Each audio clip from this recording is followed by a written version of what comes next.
Good evening, everybody. Welcome to the 2025 Phillips 66 Big 12 Men's Basketball Championship.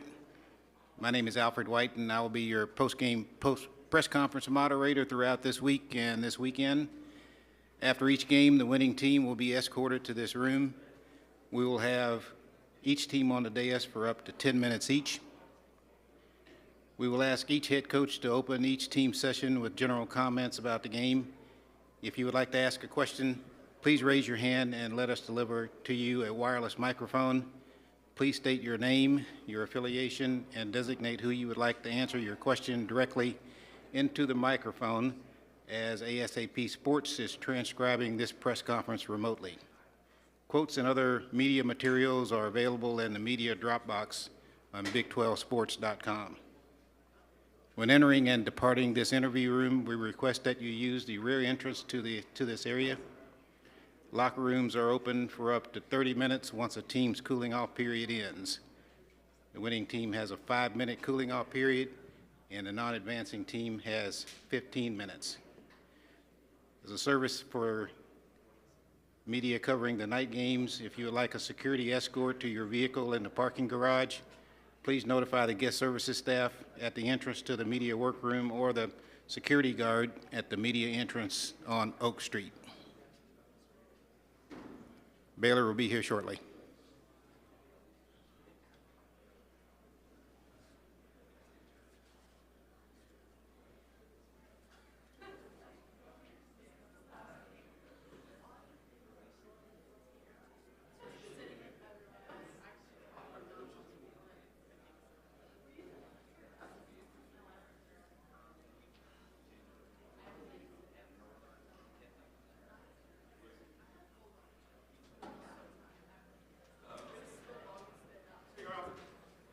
What's up, my man? All right, good to see you.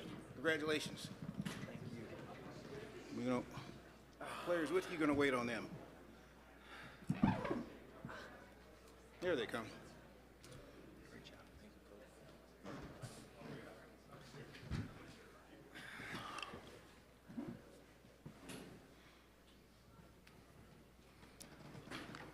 Baylor head coach Scott Drew is with us, and he is joined by Jaden Nunn and VJ Etchcom. Coach, when you're comfortable, please start us off with some general comments about the game.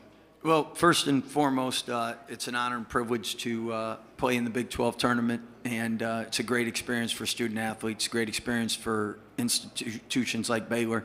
I want to thank God for the opportunity to do that, and really proud of how our guys came out and played. I know it's impossible nowadays with your phones, TV, and everything not to hear some bubble talk, and when people get nervous, sometimes as coaches, we worry about everything, let alone if you're not going to come out and play free.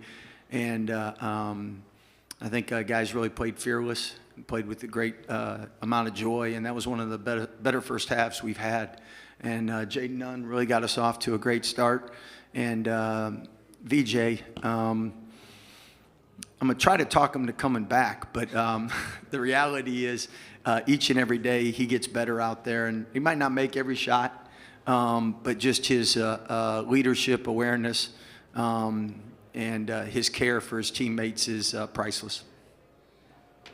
Okay, our first question will be over on the right on the third row, and then we'll come to the second row over on the left, right here. Bryce Cherry, Waco Trib. VJ, I want to ask you about that guy to your right there. I mean, what kind of a lift did he give you guys in the first half? And also, when he's got that little stutter step dribble going, like how tough is he to keep in front of you? First and foremost, I just want to say God is great, and thank God for putting Jay Nunn on my team. But Jay Nunn is a hell of a player. It doesn't matter if he score, like he don't care about that. He just want to win. And he's gonna play hard tonight. That took scoring. He's, like I said, he's a tough person to go against for sure, both offensively and defensively. I just want to thank Jay Nunn, man. He was hooping. He was hooping for sure. He was 7 for 10. He was on fire, but didn't complain at one time about not getting a shot or something like that. So, yeah. Okay, let's go on second row here. 2 for Scott, Vahe Gregorian, Kansas City Star.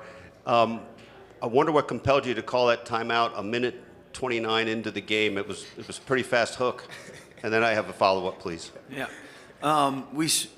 We obviously didn't come out, and we had good shots, but we weren't going to the hole strong. And we gave up buckets. We didn't get buckets. And at the end of the day, maybe that was a little nerves. Guys really responded well, but I'd seen enough of that. And the other thing is that obviously the last time when you played K-State, you went to see Coach Tang after the game. I wonder what sort of message you might have for him after the end of the effective regular season and after this game. Yeah, I can tell you, Coach Tang is a brother to me. I love him dearly, and he's done a great job with K-State. I think our league, and I don't know if it's just nowadays the physicality or whatnot, but a lot of people deal with injuries. And after we played them, they got on a heck of a streak, and they were playing as well as anybody in the country. And I know Hawkins going out affected him, and rightfully so, but he's done a great job. And I know Coach Pope actually said this, you need like 50 games because with everybody having so much turnover, really it takes about half the year to figure out what you have. And I mean, when you're with guys for 4 years in practice, you know exactly what plays they like, where they want the ball, what you can count on. And I really credit Coach Tang figuring out, and they were playing great basketball. Let's go back over here to on the right, on the third row. Jaden, even with the threes that you hit and the drives that you had, it seemed like the most fired up you got was that block shot to end the half. Just how big were those blocks for you? First of all, I just want to thank God just for this opportunity and what He's doing with this team, just what He's doing in my life. So, yeah, just I'm grateful just to be out here playing, in the Big 12 tourney. So, but, yeah, just, I like defending. I just like getting stops, like, so them blocks just mean a lot to me. I like showcasing my defense, so yeah. Okay, we got a question on the camera platform in the back.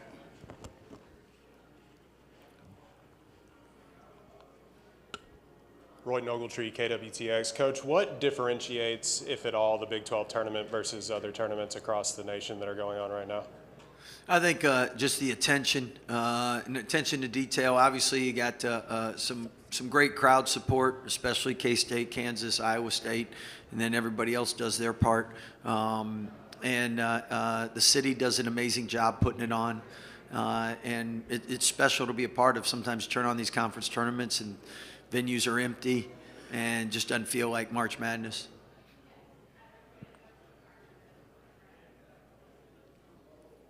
We'll go over here on the right, on the third row.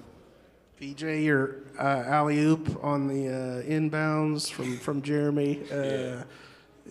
Did you think he threw it up there too high, or you knew you had it all the way?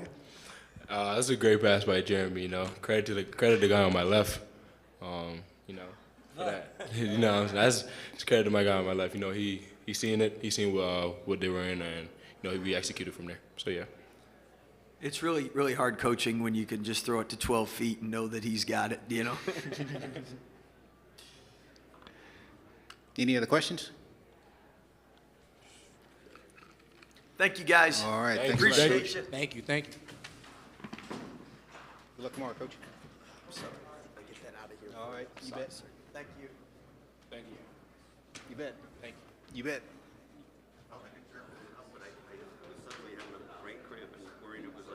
NCAA. You're going to have to rebuke me for asking the coach. No, sir. No, sir. Not tonight.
Okay, Kansas State head coach Jerome Tang is here with Doug McDaniel and David Gasson.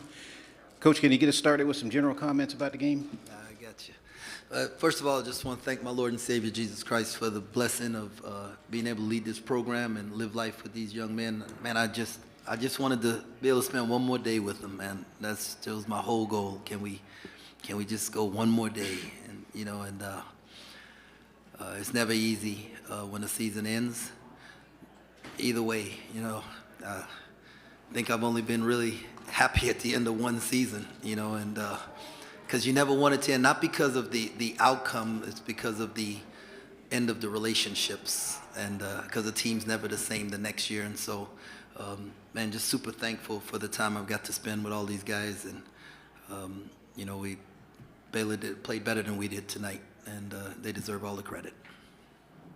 Okay, please remember to raise your hand. We'll get a wireless mic to you. Give us your name and your affiliation. Let's go here on the second row on the left.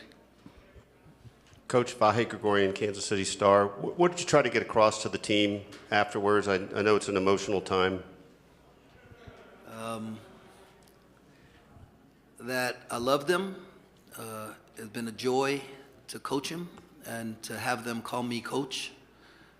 This year,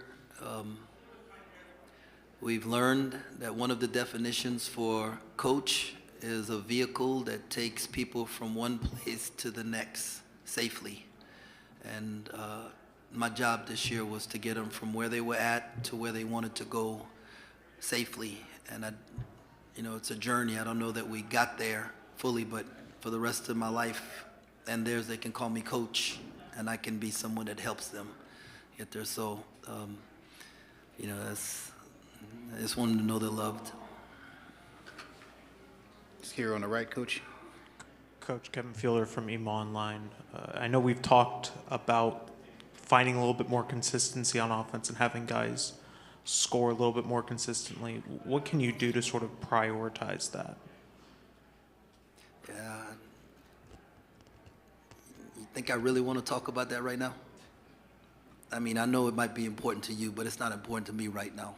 What's important to me is how these guys feel, that they leave here. David playing his last game in a K-State uniform, that he leaves here knowing that he's appreciated and he's loved, right? And I'll deal with that other stuff later. That's not very important right now. In terms of David playing his last game, how much has he meant to this program? I'll go to that word consistency that you asked about. He's been so consistent as a human being, showing up every day and working really hard and to get better, and caring with a big heart and representing our university. Model student, model citizen, terrific son, and man, I'm so proud that he calls me coach.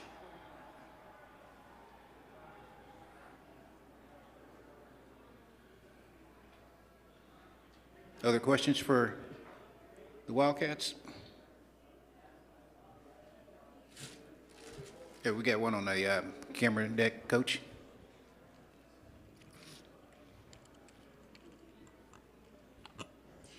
Coach Mackenzie Nelson, KSHB 41. Just what's your message to these guys as you send them off to whatever the next chapter is in their lives? That one day we're going to look back on this season that we had and the ups and downs and everything that took place, and we're going to be able to say, man, that's why God had me go through what I went through. And it's prepared them for something next. And we don't know what it is, but they'll know when it happens. And I asked them to make sure they send me a text. I hope I'm live. They send me a text, say, Coach, remember when we went through this and this? That's what I learned, and now I'm handling this situation. And so, you can have struggle and success at the same time. And I love the fact that I've seen these guys have success in the midst of the struggles. Doug, what have you learned from David in your short time here so far? Really how to be a leader. He's told me a lot. He helped me grow up a lot, and he leads by example. So he doesn't have to talk a lot. You could just tell by the way he carry himself, and you could pick up little things from him. And he just walked me as a brother.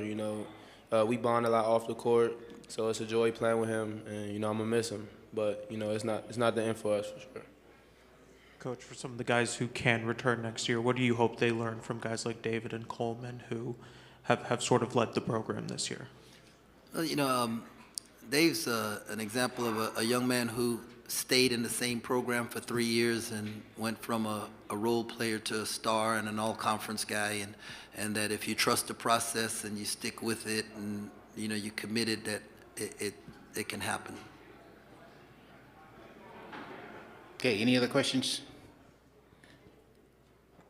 Okay, Coach, thank you very much. Thanks a lot. Good luck to you.